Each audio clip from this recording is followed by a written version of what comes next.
Muchas veces creemos que la paz espiritual solo puede encontrarse en el silencio de una montaña lejana o en la soledad de un templo vacío. Buscamos la serenidad huyendo del mundo, imaginando que si no hubiera nadie para perturbarnos, finalmente alcanzaríamos la iluminación. Pero existe un templo mucho más exigente y no está en la cima de una colina, sino dentro de tu propia casa. El maestro más riguroso que encontrarás tal vez no vista túnicas sagradas, ni hable a través de enigmas antiguos. Es posible que ese maestro esté sentado a tu lado ahora mismo en el sofá, o tal vez sea aquel con quien has discutido por un motivo banal esta mañana. Dice la sabiduría antigua que el universo no comete errores en sus encuentros. Si miramos la relación de pareja no como un cuento de hadas, sino como el espejo más perfecto del alma, todo cambia. Aquel que más nos desafía es, muchas veces, quien tiene la llave de nuestra libertad. Hoy vamos a caminar por la filosofía del Tao para entender por qué tu pareja puede ser el mayor maestro que la vida te ha enviado. Y cómo la fricción que hoy duele puede ser, en realidad, el único camino para pulir el diamante que eres. Para comprender verdaderamente la dinámica de nuestras relaciones más íntimas, necesitamos primero desmantelar una de las ilusiones más persistentes de la experiencia humana, la ilusión de la separación. Vivimos creyendo que somos islas aisladas, entidades completas e independientes que navegan en un mar de otros seres separados. Cuando empezamos una relación, traemos esa visión fragmentada. Miramos al otro y vemos a alguien que debe completarnos, satisfacernos o, como mínimo, no molestarnos. Y cuando el otro fracasa en esta misión imposible que le hemos asignado silenciosamente, surge el sufrimiento. Sin embargo, la filosofía del Tao nos invita a observar la naturaleza. En el símbolo del yin y el yang, no vemos dos fuerzas luchando para destruirse mutuamente. Vemos dos energías que danzan. La luz no existe sin la oscuridad. El día no tiene sentido sin la noche. Son opuestos, sí, pero no son enemigos. Son interdependientes. En las relaciones humanas ocurre el mismo fenómeno, pero nuestra mente, condicionada por el ego, interpreta la diferencia como una amenaza. ¿Te has parado a preguntarte por qué, entre miles de millones de personas en el planeta, acabaste uniéndote precisamente a alguien que sabe tocar tus puntos débiles con tanta precisión quirúrgica? ¿Por qué atraemos exactamente al tipo de persona que nos desafía en las áreas donde somos más vulnerables? La visión superficial diría que fue mala suerte, una mala elección, o que las personas cambian con el tiempo. Pero la visión profunda, aquella que observa el flujo del río de la vida, sugiere algo mucho más interesante. Atraemos lo que necesitamos para crecer, no necesariamente lo que nuestro ego desea para sentirse cómodo. El universo, en su infinita sabiduría de equilibrio, tiende a unir el exceso con la falta, la rigidez con el caos, el silencio con el ruido. Si eres una persona extremadamente controladora, es probable que la vida te presente a una pareja que fluye de forma imprevisible, no para torturarte, sino para enseñarte a soltar. Si eres alguien que tiene dificultades para expresar sus sentimientos, es probable que te encuentres al lado de alguien que desborda emociones, exigiéndote que abras las compuertas de tu corazón. Este es el principio de la atracción correctiva. No es un castigo, es una búsqueda de la totalidad. Pero como nos resistimos a este proceso, transformamos el aula en un campo de batalla. Y es aquí donde entra el concepto oriental de la proyección, o lo que podríamos llamar el gran espejo. La psicología moderna y las tradiciones espirituales antiguas coinciden en un punto crucial. Lo que más nos irrita del otro es, frecuentemente, un reflejo de algo que negamos en nosotros mismos. El Tao nos enseña que el mundo exterior es una extensión del mundo interior. Cuando señalas con el dedo el defecto de tu pareja con una carga emocional intensa, con ira o con un juicio severo, estás, en realidad, mirando una sombra tuya. Tal vez sea un rasgo que has reprimido, algo que no te permites ser o una debilidad que no quieres admitir que posees. Pensemos en la irritación. Esa irritación que surge cuando el otro deja la toalla en el lugar equivocado, o habla con un tono de voz específico, o tiene una opinión política contraria. La reacción desproporcionada que sentimos no proviene del hecho en sí, sino de lo que ese hecho representa dentro de nosotros. Si yo estoy en completa paz con mi propia disciplina, el desorden del otro es apenas un hecho neutro, algo que se puede resolver con calma. Pero si el desorden del otro me causa furia, es porque toca mi propia lucha interna con el control, con el orden o con el miedo al caos. La pareja, en su inocencia o en su propia neurosis, actúa como un revelador. Nos arrancan las máscaras que usamos para socializar con el mundo exterior.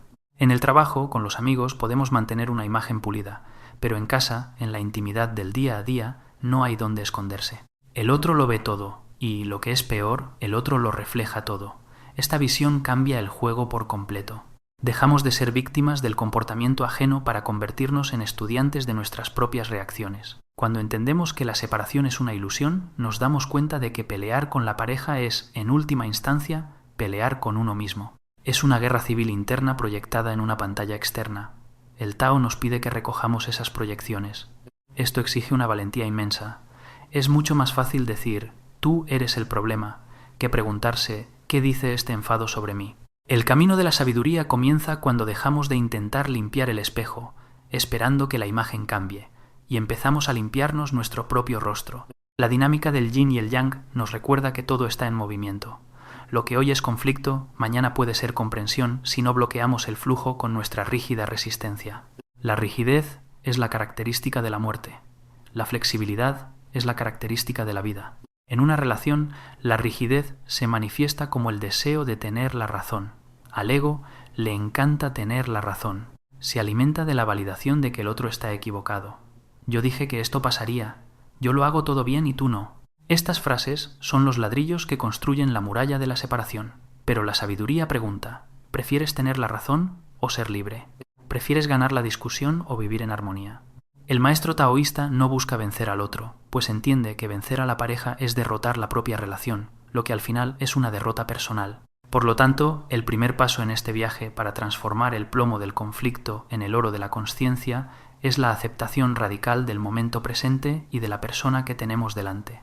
Esto no significa pasividad ante los abusos o las faltas de respeto, sino una claridad cristalina sobre lo que está sucediendo.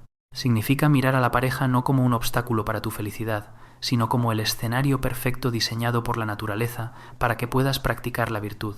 Si tu pareja es lenta y tú eres rápido, ella es tu maestro de paciencia. Si tu pareja es crítica y tú eres sensible, ella es tu maestro de autoafirmación y desapego de la opinión ajena. Si tu pareja es distante, es tu maestro de autosuficiencia y amor propio. Cada defecto que percibimos ahí fuera es una invitación para desarrollar una virtud aquí dentro. Al eliminar la ilusión de que el otro debería ser diferente de lo que es, entramos en sintonía con el flujo de la realidad. El dolor proviene de la distancia entre lo que esperamos y lo que es. Cuando esa distancia desaparece, solo queda la acción correcta, la respuesta lúcida, libre de la carga emocional del pasado. El espejo deja de ser un enemigo que muestra nuestros fallos y pasa a ser una herramienta de limpieza.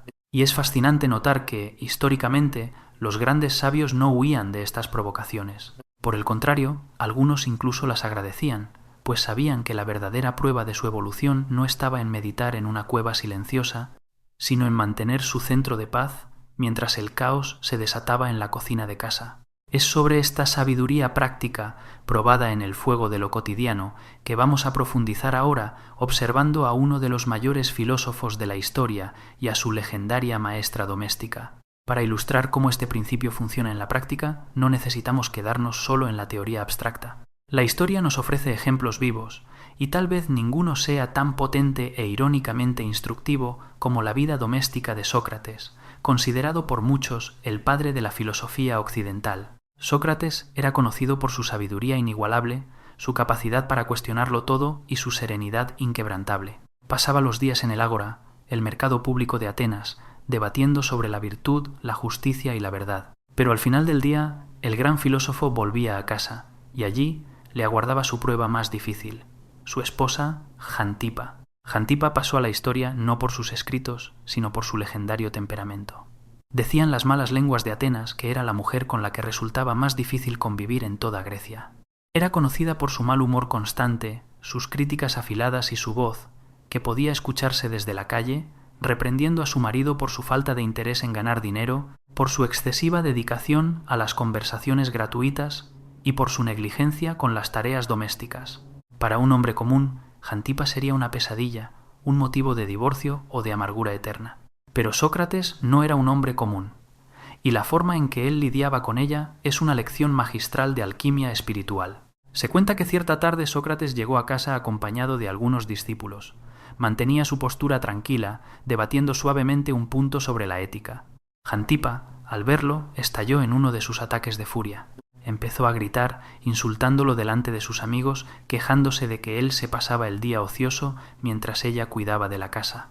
Los discípulos, avergonzados, miraban al suelo, esperando que el maestro reaccionara, que impusiera su autoridad, que le gritara también. Pero Sócrates permaneció en silencio. Continuó sentado con la expresión tranquila de quien observa una tormenta lejana sin dejarse mojar por ella. Su silencio, sin embargo, pareció enfurecer a Jantipa aún más. Al no soportar la calma de su marido, corrió hacia adentro, cogió un cubo lleno de agua sucia, agua que había sido utilizada para fregar el suelo o lavar la ropa, y volvió a donde él estaba. En un gesto de suprema indignación, vació el cubo entero sobre la cabeza de Sócrates, empapando su túnica, su barba y su dignidad delante de los estudiantes. Fue un momento de conmoción absoluta. El silencio que siguió fue denso. Todos esperaban la explosión del filósofo. ¿Cómo reaccionaría el hombre más sabio de Atenas ante semejante humillación pública? Sócrates se pasó tranquilamente la mano por la cara para limpiarse el agua de los ojos. Miró a los discípulos, que estaban boquiabiertos, y luego miró a Jantipa, que jadeaba de ira. Con una leve sonrisa, casi imperceptible, dijo: «Siempre supe que después de tantos truenos llegaría la lluvia». La respuesta fue tan inesperada, tan desprovista de odio, tan ligera, que desarmó la tensión de inmediato. Él no negó el hecho, no atacó a la agresora, ni se hizo la víctima. Usó el humor y la metáfora de la naturaleza para aceptar lo que había sucedido. Más tarde, cuando uno de sus discípulos, perplejo, le preguntó por qué seguía casado con una mujer tan difícil, por qué no la dejaba y buscaba una compañera más dócil, Sócrates le ofreció la verdadera lección, aquella que conecta su vida con nuestra reflexión de hoy. Él respondió: «Fíjate en los entrenadores de caballos. Aquellos que quieren convertirse en maestros en el arte de la monta no eligen a los animales más mansos y obedientes. Eligen los caballos más salvajes, los más indomables, porque saben que si logran aprender a lidiar con un animal furioso, podrán lidiar con cualquier otro caballo con facilidad. Jantipa es mi caballo salvaje. Es ella quien me entrena. Al aprender a convivir con su temperamento, aprendo a lidiar con toda la humanidad. Ella es la piedra de afilar de mi paciencia. Sin ella, mi virtud sería meramente teórica. Con ella, mi virtud es puesta a prueba y fortalecida a diario». Esta historia nos ofrece un cambio de perspectiva radical. Sócrates no veía a Jantipa como un obstáculo para su filosofía, sino como una parte esencial de ella. Él entendía que la paciencia no se desarrolla cuando todo está en calma. La calma no exige paciencia. La calma solo exige que estemos allí. La paciencia es una virtud que solo nace en presencia de la incomodidad, de la frustración y del tiempo que no avanza como queremos. La amabilidad solo se pone verdaderamente a prueba ante la rudeza. El amor incondicional solo demuestra su existencia cuando el objeto del amor no nos ofrece nada a cambio salvo desafíos. Al rebautizar a su esposa como su entrenadora, Sócrates recuperó su poder, dejó de ser la víctima de una esposa enfadada y pasó a ser el alumno diligente de una situación desafiante. Usó el veneno de la convivencia difícil como medicina para curar su propio ego. Si hubiera reaccionado con ira, habría descendido al nivel de su vibración. Al responder con consciencia, elevó el momento. Practicó lo que en Oriente llamamos la no reacción o acción consciente. No reprimió su emoción, la transmutó a través de la comprensión. Imagina aplicar esta estrategia práctica en tu vida. Cuando tu pareja te critique injustamente, en lugar de ver a un enemigo atacando, intenta ver a un entrenador personal de resiliencia que la vida ha contratado gratuitamente para ti. Piensa: vaya, la clase ha empezado, a ver si consigo mantener mi centro hoy. Esto crea un distanciamiento saludable. Dejas de estar dentro del huracán emocional y pasas a ser el observador del huracán. Y lo más curioso es que, cuando una de las partes deja de jugar al juego de la reactividad, el juego pierde la gracia para la otra parte también. La tormenta de Jantipa perdió fuerza ante la roca inquebrantable de Sócrates. Esta historia no sirve para justificar abusos, ni para decir que debemos aceptarlo todo pasivamente, sino para ilustrar el poder de nuestra actitud interna. Lo que nos hiere no son las acciones de los demás, sino nuestra interpretación de esas acciones y nuestra incapacidad para lidiar con ellas. Sócrates nos enseña que el maestro no es aquel que controla a los demás, sino el que se domina a sí mismo, independientemente de quién esté gritando o echando agua a su alrededor. Transformó el caos doméstico en un laboratorio de excelencia humana. Y si él pudo hacer esto hace 2500 años con una esposa legendaria por su furia, nosotros también podemos empezar a mirar nuestras pequeñas discusiones cotidianas con unos ojos nuevos, los ojos de quien busca aprender y no solo ganar. La actitud de Sócrates nos lleva directamente al corazón de uno de los conceptos más refinados y malinterpretados del taoísmo, el Wu Wei, a menudo traducido como la no acción. Este término no significa pasividad, pereza o permitir que te pisoteen. El Wu Wei es la acción sin esfuerzo o la acción sin fricción. Es el arte de navegar por las situaciones de la vida como el agua sortea las piedras del río, esquivándolas, cediendo para vencer, fluyendo sin perder su esencia. En las relaciones, practicar el Wu Wei significa abandonar la resistencia bruta. Cuando somos atacados verbalmente o cuando surge un conflicto, nuestro instinto biológico, la parte animal del cerebro, quiere luchar o huir. Queremos gritar más alto para imponer nuestra verdad o encerrarnos en un silencio punitivo. Ambas son reacciones, no acciones. Son reflejos automáticos que entregan el control de nuestro estado emocional al otro. El Wu Wei nos invita a responder, no a reaccionar. La reacción es mecánica, la respuesta es consciente. Cuando reaccionamos, somos esclavos del pasado y de nuestros viejos patrones. Cuando respondemos, estamos presentes en el ahora, eligiendo el camino que trae más armonía. En el contexto de la pareja, esto significa percibir la ola de ira del otro.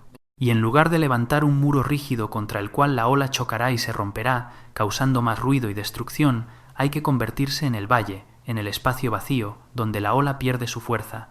Si alguien grita y encuentra un silencio atento y compasivo, el grito resuena en el vacío y se disipa. Si alguien acusa y encuentra una escucha que busca comprender el dolor detrás de la acusación, el arma pierde su munición. Pero, ¿por qué es tan difícil hacer esto?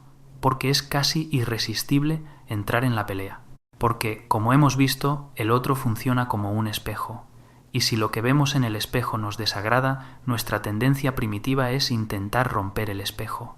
Olvidamos que la imagen que vemos ahí fuera es, en la gran mayoría de las ocasiones, una proyección de nuestro estado interno. Para grabar esta lección en nuestra mente, existe un cuento folclórico oriental, una poderosa metáfora sobre la percepción y la realidad que creamos a nuestro alrededor. Es la historia del perro y la casa de los espejos. Se cuenta que en tiempos antiguos, en un reino lejano, había un palacio abandonado en lo alto de una montaña. Decían las leyendas que, dentro del gran salón de ese palacio, las paredes, el techo e incluso el suelo estaban cubiertos por miles de espejos de cristal purísimo. Cierto día, un perro callejero, que vivía desconfiado y siempre dispuesto a pelear, subió a la montaña y encontró el palacio. Con las orejas de punta y el rabo entre las piernas, entró con cautela en el gran salón. En el instante en que entró, se detuvo bruscamente. Para su aterradora sorpresa, vio que estaba rodeado por otros 1000 perros. Y como tenía miedo y estaba tenso, los 1000 perros a su alrededor también parecían tensos, con los cuerpos rígidos y los ojos clavados en él. Sintiéndose amenazado por aquella multitud de enemigos, el perro enseñó los dientes y soltó un gruñido sordo y amenazador. Inmediatamente, los 1000 perros a su alrededor enseñaron los dientes y le gruñeron a su vez. El perro, ahora presa del pánico, empezó a ladrar frenéticamente para ahuyentar a sus adversarios. Pero, para su desesperación, los 1000 perros le devolvieron los ladridos con la misma ferocidad. Él saltaba y ellos saltaban. Él atacaba al aire y ellos atacaban. Cuanto más agresivo se volvía, más agresivo parecía ser el mundo a su alrededor. El perro se pasó la noche entera luchando contra sus propios reflejos, exhausto, convencido de que estaba inmerso en una batalla a vida o muerte contra un ejército cruel. Cuenta la leyenda que el pobre animal fue encontrado sin vida a la mañana siguiente, muerto de agotamiento, rodeado por 1000 reflejos de su propio cuerpo inerte. No había nadie allí, nunca hubo ningún enemigo, luchó contra sí mismo y perdió. Tiempo después, otro perro subió a la misma montaña. Este, sin embargo, era un perro de naturaleza alegre, confiada y juguetona. Entró en el mismo palacio y al adentrarse en el salón de los espejos se quedó maravillado. Vio a 1000 perros mirándole. Feliz por la compañía, movió el rabo con entusiasmo. De inmediato, 1000 perros movieron el rabo hacia él, celebrando su llegada. Dio un ladrido festivo a modo de saludo y el salón resonó con 1000 ladridos de bienvenida. Salió del palacio pensando qué lugar más maravilloso, el mundo está lleno de amigos, volveré aquí siempre. Esta parábola es de una sencillez abrumadora, pero resume la esencia de nuestra experiencia relacional. El mundo, y especialmente nuestro matrimonio o relación íntima, es neutro como los espejos, simplemente nos devuelve lo que emitimos. Si entramos en casa armados, con la lista de quejas preparada, con la postura defensiva de quien espera ser atacado, encontraremos inevitablemente 1000 motivos para guerrear.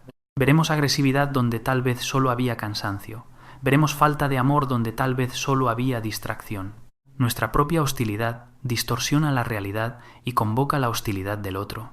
Por otro lado, si cultivamos la actitud del segundo perro, la ligereza, la apertura, la disposición a ver lo bueno, el espejo tenderá a reflejar eso de vuelta. Esto no es magia, es resonancia. Cuando cambias la frecuencia que emites, la música de la relación cambia. Si le sonríes al espejo, el espejo no tiene otra opción más que devolverte la sonrisa. Por supuesto, en las relaciones humanas existe el libre albedrío del otro, y los cambios no ocurren con un chasquido de dedos, pero la ley permanece. Es imposible mantener una guerra cuando uno de los bandos depone las armas y ofrece una paz genuina. El perro agresivo murió luchando contra su propia imagen. ¿Cuántas veces morimos un poco cada día gastando nuestra energía vital en discusiones que son, en realidad, batallas contra nuestros propios miedos, inseguridades y necesidades de control proyectadas en la pareja? El Tao nos enseña que el sabio sabe que el exterior es tan solo un reflejo. Por lo tanto, no pierde el tiempo intentando peinar al espejo. Se peina a sí mismo, ajusta su propia postura, respira hondo y busca el estado de Wu Wei. Sabe que, si aporta calma a la habitación, la calma tiene la oportunidad de propagarse. Si trae la guerra es segura. La invitación aquí es a que seamos conscientes de qué perro estamos siendo al cruzar la puerta de casa. ¿Estamos buscando enemigos o amigos? ¿Estamos gruñendo para protegernos incluso antes de ser amenazados? La pareja, en este sentido, es solo el espejo de cristal puro. Si lo que vemos es un monstruo, la primera pregunta valiente que debemos hacernos no es por qué es un monstruo, sino qué cara le estoy mostrando yo ahora mismo. Esta autorresponsabilidad radical es la llave que abre la celda del victimismo y nos devuelve el poder para transformar nuestra realidad. Ahora que comprendemos la mecánica del espejo y la trampa de la reacción, llegamos al punto crucial de nuestro viaje: cómo transformar, en la práctica, el conflicto diario en crecimiento espiritual. Cómo usar esa fricción que tantas veces nos lastima a nuestro favor. La sabiduría antigua nos ofrece una imagen poderosa más, proveniente directamente del mundo de las piedras y los ríos. Imagina una máquina utilizada por los pulidores de piedras, un tambor giratorio. Metes en ella varias piedras en bruto, llenas de aristas cortantes, irregulares y opacas. Junto con las piedras se añade un poco de agua y material abrasivo. El tambor se enciende y empieza a girar. Allí dentro el proceso es violento. Las piedras chocan unas contra otras, se golpean, se raspan, se rozan. Si las piedras tuvieran conciencia, gritarían de dolor. Dirían: ¿por qué me está golpeando esta otra piedra? ¿Por qué la vida es tan dura? Yo solo quería estar tranquila en mi rincón. El ruido es ensordecedor y el caos parece reinar. Pero si dejas que el tambor gire el tiempo necesario y luego lo abres, lo que encontrarás no serán piedras rotas o destruidas. Encontrarás piedras pulidas, lisas, brillantes y hermosas. La fricción, que parecía ser el enemigo, fue, en realidad, el agente de la perfección. Las aristas afiladas de una piedra fueron eliminadas por el choque con la otra y viceversa. Una relación a largo plazo es exactamente ese tambor. Entramos en él como piedras en bruto, llenos de aristas del ego. Nuestro egoísmo, nuestra impaciencia, nuestra necesidad de control, nuestros miedos infantiles. La pareja es la otra piedra que la vida ha lanzado al tambor junto a nosotros. El roce del día a día, la discusión sobre las facturas, la divergencia sobre la educación de los hijos, la forma en que el otro mastica, el olvido de una fecha importante. Todo esto es el proceso de pulido. Sin este contacto abrasivo, seguiríamos siendo piedras en bruto para siempre, con nuestro potencial para brillar escondido bajo capas de defensa. El cambio de mentalidad ocurre cuando dejamos de resistirnos al pulido. En lugar de quejarnos de la fricción, pasamos a agradecer la oportunidad de volvernos más suaves. Esto exige una humildad tremenda. Exige mirar una situación de conflicto y decir internamente: ¿dónde está mi arista aquí? ¿Qué es lo que se está lijando en mí? Si el comportamiento del otro me causa dolor, es porque aún tengo una punta sobresaliente donde ese dolor puede engancharse. Una superficie perfectamente lisa no ofrece resistencia. Nada se engancha en ella. El objetivo del taoísta no es encontrar a una pareja que no tenga aristas, sino volverse tan pulido, tan fluido, que las aristas del otro ya no le hieran. Y aquí llegamos a uno de los mayores paradojas de la transformación humana, la paradoja del cambio. Pasamos años intentando cambiar al otro. Se lo decimos, se lo sugerimos, nos peleamos, manipulamos, lanzamos ultimátums. Si fueras más organizado, si fueras más cariñosa, si me escucharas, y cuanto más forzamos el cambio en el otro, más se resiste el otro. Es una ley de la física. A toda acción le corresponde una reacción igual y opuesta. La presión genera resistencia. El ego del otro se defiende para preservar su identidad. La sabiduría del Tao nos enseña el camino inverso. Si quieres cambiar tu relación, deja de intentar cambiar a tu pareja. Concentra el 100% de tu energía en cambiarte a ti mismo. Cambia tu reacción, cambia tu postura, cambia tu forma de mirar. Cuando tú cambias, la dinámica del sistema cambia obligatoriamente. Imagina un balancín. Si uno de los lados se mueve, el otro lado tiene que moverse también para buscar un nuevo equilibrio. Si dejas de jugar al juego de las acusaciones, el otro se queda sin nadie con quien pelear. Si dejas de ofenderte, la ofensa del otro cae en el vacío. Muchas veces, cuando uno de los miembros de la pareja empieza a transformarse genuinamente, volviéndose más sereno, más amoroso, menos reactivo, más independiente emocionalmente, suceden dos cosas. La primera posibilidad es que el otro, al sentir el cambio de energía y la falta de resistencia, empiece a cambiar. Al igual que el perro en el espejo empieza a mover el rabo porque tú has empezado a mover el tuyo. La amabilidad genera amabilidad. La segunda posibilidad, que también debe ser aceptada, es que la disparidad vibracional se vuelva tan grande que la relación se disuelva naturalmente, sin guerras, como una hoja seca que cae del árbol. Pero en la mayoría de los casos donde hay amor, el cambio de uno inspira y cataliza el cambio del otro. Esta es la aplicación suprema del hacer sin hacer. Tú no haces que el otro cambie. Tú eres el cambio, y eso transforma el entorno en el que vive el otro. Te conviertes en una invitación viva hacia una nueva forma de existir. Nadie cambia a nadie, pero el amor y el ejemplo son fuerzas irresistibles. Al cuidar de tu propio jardín interior, llegan las mariposas. Tal vez tu pareja empiece a preguntarse por qué ya no te enfadas por eso. ¿Qué sabe que yo no sepa? La curiosidad sustituye a la actitud defensiva. Por lo tanto, la herramienta práctica para esta semana es la observación de la fricción. Cada vez que sientas una punzada de irritación con tu pareja, visualiza mentalmente el tambor de piedras. Di para ti mismo, ¿me están puliendo? Respira hondo y busca esa arista en ti que está siendo tocada. ¿Es el orgullo? ¿Es la inseguridad? ¿Es la inflexibilidad? Trabaja en ello. Deja que la fricción se lleve lo que ya no sirve. Tu pareja te está prestando un servicio inestimable, incluso si no lo sabe. Y aunque el proceso resulte incómodo, recuerda que el diamante es el material más duro y brillante de la naturaleza solo porque ha soportado presiones inmensas. Tu relación no es un error, es la presión necesaria para la formación de tu carácter. Al abrazar esta verdad, dejas de ser una víctima de las circunstancias y pasas a ser un alquimista de tu propia alma, usando la materia prima de la vida doméstica para construir el templo de tu paz interior. El maestro está en casa, la lección está en la mesa de la cena. El diploma es la serenidad que nadie puede arrebatarte. Al llegar al final de este viaje contemplativo, miramos atrás y vemos el camino que hemos recorrido. Empezamos con la ilusión de que nuestra pareja es un ser separado, un obstáculo o una fuente de frustración aleatoria. Caminamos a través de la profunda comprensión del yin y el yang, dándonos cuenta de que los opuestos se atraen para crear totalidad y equilibrio. Aprendimos de Sócrates que incluso el temperamento más difícil puede ser el entrenador más eficaz para nuestra virtud, si tenemos la sabiduría de enfocar la situación correctamente. Vimos, a través del perro en la casa de los espejos, que el mundo solo nos devuelve la cara que le mostramos, y que la agresividad que percibimos fuera es, a menudo, el eco de nuestra propia guerra interior. Entendimos que la relación es un tambor de pulido, una escuela sagrada donde las aristas del ego son lijadas por la fricción constante de la convivencia. Y descubrimos la gran paradoja. Para cambiar al otro y a la relación, necesitamos quitar el foco del otro y ponerlo por completo en nuestra propia transformación. Esa es la verdadera libertad. Mientras tu paz dependa de cómo actúe tu pareja, serás un esclavo. En el momento en que tu paz dependa únicamente de tu propia respuesta consciente, serás libre.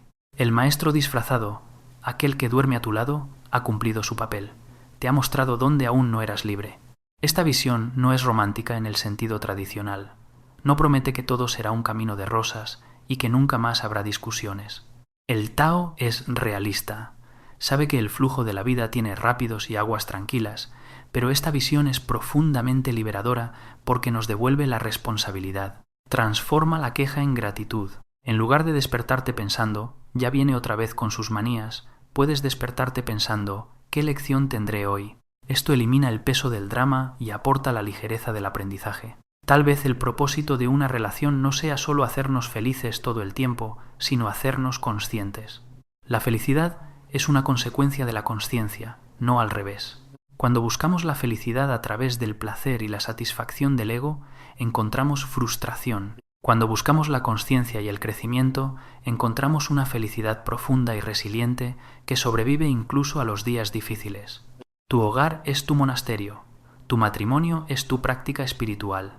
Cada momento de tensión es una campana que suena, llamándote al momento presente, a la atención plena. Lleva esta sabiduría a tus días. Mira a tu pareja hoy con nuevos ojos. Ve más allá de los defectos, más allá de las quejas, más allá de la historia pasada. Ve allí a un ser humano que también está librando sus propias batallas, que también está siendo pulido por la vida. Y por encima de todo, ve el espejo que la existencia te ha ofrecido con tanta precisión. Agradece silenciosamente la oportunidad de crecer. La armonía que buscas no está en el futuro, cuando el otro cambie.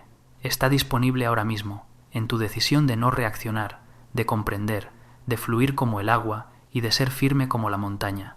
La vida es demasiado corta para vivir en guerra con quienes amamos, y la guerra termina cuando el primer soldado baja la espada. Sé tú ese soldado, sé tú el cambio que quieres ver en tu casa, porque cuando la luz se enciende dentro de uno, ilumina la casa entera.